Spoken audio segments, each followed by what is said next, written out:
Welcome back mga kaaldab. Ito na naman po ang inyong lingkod, si Mr. Destiny. At pag-uusapan nga po natin yung mga tatlong photos na nakikita po ninyo.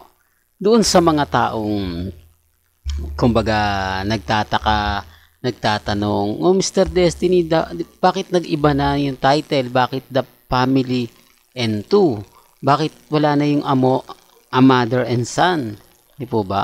Alam niyo sa totoo lang po, siyempre kapag producer ka, umaayos ka rin, kumbaga tumitingin ka rin sa title na nararapat, di po ba? Kaya nga po may mga bagay-bagay, yung iba nagugulat, bakit daw pa bago-bago, tapos ito na nga po raw yung pinaka-latest na poster na inilabas nga po ng Sinico.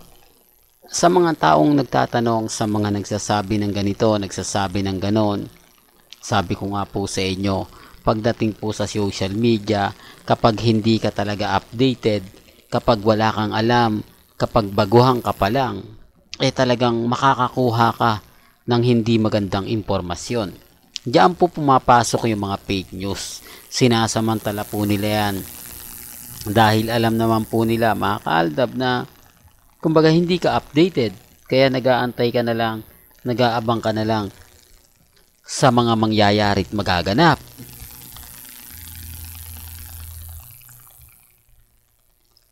Alam nyo, sa totoo lang po, dito sa channel ni Mr. Destiny, lahat naman po ng mga gusto nyo pong malaman, lahat ng mga gusto nyo pong makita, mapanood, mapakinggan, syempre kapag ka pumunta po kayo sa channel natin, updated na po kayo.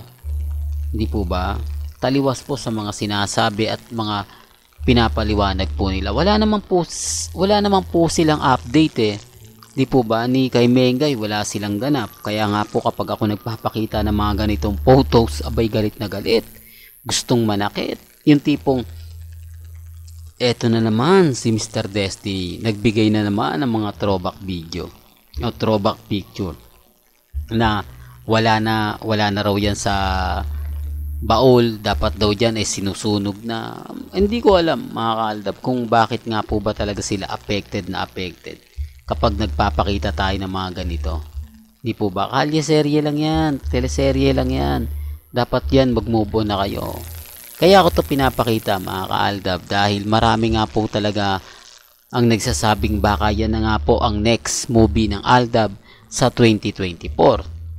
Po ba? Sabi ko nga, bilog ang mundo. Hindi natin pwedeng sabihin na ganito, hindi natin pwedeng sabihin ganon. Malay po natin, di po ba? Real talk mga kaaldab. Kaya nga po kita nyo na lagi tayo nagpaparamdam. Lagi tayong kumbaga nagbibigay ng mga update. Kasi sa totoo lang po mga kaaldab, wala naman po talagang closure na nangyari. Sabi lang ni Alden Richards yan. Dapat sinabi niya yan sa Eat Bulaga mismo. Yung mga panahon na kasagsagan. Di po ba? O yung pawala na. Yung tipong tinatanggal na paunti-unti ng GMA at Eat Bulaga, yung hindi na po pinagsasama si Mengay, yung wala na po sa barangay si Alden, di po ba? Nasa panel na lang siya. Tapos minsan tuwing Sabado nasa out of town siya, di po ba, sa mga piyestahan. Marami nakakaalam niyan. Nire-remind ko lang po. Kaya nga po nandito si Mr. Destiny.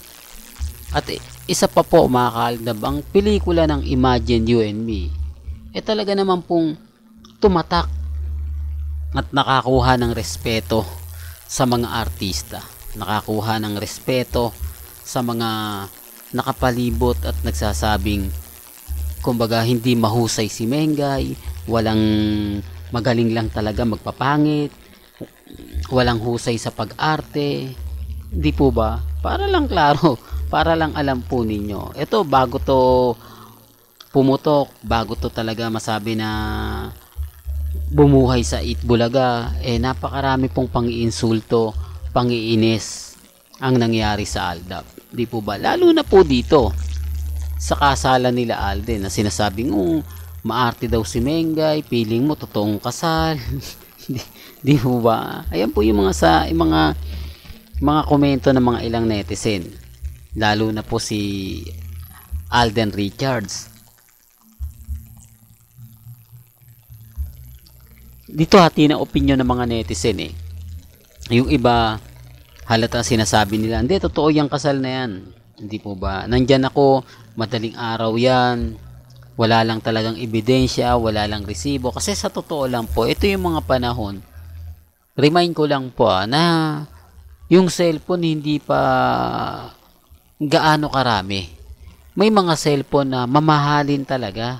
Kumbaga, yung tipong kapag ka bumili ka ng cellphone at maganda yung kuha, maganda rin yung camera, di po ba? Kasi kung pangit ang camera mo, hindi mo na kukunin, hindi mo na ipagpipilitan pa eh. Yan po yung mga panahon na sabi ko nga po sa inyo, ako wala pa akong cellphone. Real talk to, mga kaalda ba? Wala po akong cellphone ng mga panahon yan. 2015, wala pa po. Nagkaroon lang po ako ng cellphone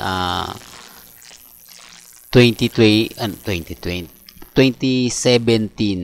ganyan, 2018. Wala nang kumbaga, paano na yung aldab noon, yung binabawasan na po talaga nila. Di po ba? Yung tipong hindi na. Kasi, paanong isi-save mo?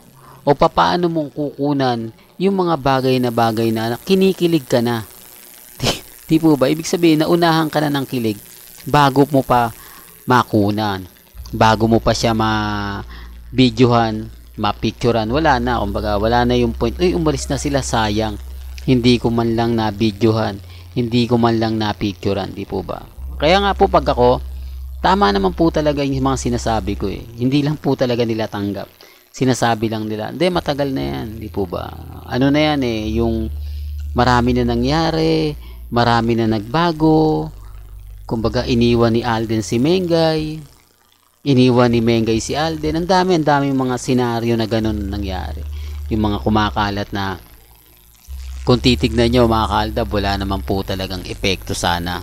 Kaya lang syempre, kumalat na at ang GMA naman po talaga, masasabi natin at ang Itbulaga, hindi talaga sila nagkasundo. Yung tipong ganito, tipong ganyan. Sinasabi ko lang po ito para po sa kaalaman ng lahat lalo na po sa mga taong bumibisita sa channel natin. Well, hanggang dito na lang po yung updates natin mga kaalda ba? Kaya kung gusto nyo pa po ng pinaka-latest at sariwang update, abay tumutok lang po kayo dito sa channel ni Mr. Destiny para updated po kayo sa mga latest at sa mga bagong video po na ilalabas po natin maya-maya lang. Kaya kung bago ka lang sa channel na to at isa kang true-blooded Aldab Nation na nagmamahal po kila Mengay at Isoy, tama po ang channel na pinuntahan mo. Kaya consider na po kitang bagong subscriber. At huwag mong kalimutang i-share ang mga video po natin sa mga mami, sa mga titas at sa mga senyor. Hanggang sa muli, salamat po sa panonood at pakikinig.